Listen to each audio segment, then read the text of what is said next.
তফসিল অনুযায়ী নির্বাচন কমিশনের শেষ দিনের মতো চলছে আপিল শুনানি। রোববার সকাল থেকে নির্বাচন ভবনে ভিড় করেন প্রার্থীরা।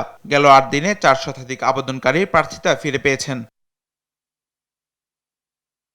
দিনের শুরুতে তালিকার সবশেষ ৬১১ থেকে ৬৪৫ নম্বর পর্যন্ত আবেদনের পাশাপাশি কয়েকদিনের শুনানিতে অপেক্ষমান আবেদন নিষ্পত্তি করা হয়। দ্বৈত নাগরিকরা নির্বাচনে অংশ নিতে পারবেন কিনা সে বিষয়ে আজ সিদ্ধান্ত জানাবে ইসি।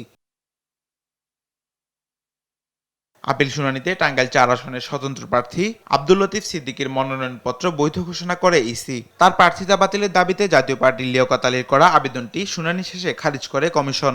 এদিকে মনোনয়নপত্র বাতিল হওয়ায় ক্ষোভ জানান প্রার্থীরা। নির্বাচন কমিশন বললেন যে আপনার মনোনয়ন বৈধতা আছে, আপনি এবার দিতে পারেন। এদিকে পোস্টাল ব্যালট নিয়ে পক্ষপাতের প্রতিবাদ সহ নানা দাবিতে ইসির সামনে অবস্থান কর্মসূচি পালন করছে ছাত্রদল। সংগঠনের সাধারণ সম্পাদক নাসিরউদ্দিন নাসির জানান, নির্বাচন সামনে রেখে একটি গোষ্ঠী পরিস্থিতি অবনতির চেষ্টা করছে। নির্বাচন কমিশন অত্যন্ত পক্ষপাতপুষ্ট এবং প্রশ্নবিদ্ধ সিদ্ধান্ত গ্রহণ করেছে পোস্টাল ব্যালট নিয়ে, যা নির্বাচন কমিশনের নিরপেক্ষতা নিয়ে জনমনে প্রশ্ন তৈরি হয়েছে। পোস্টাল ব্যালট নিয়ে যে বিতর্ক তৈরি হয়েছে, অনতিবিলম্বে নির্বাচন কমিশনের সেটি সমাধান করা উচিত বলে আমরা মনে করি।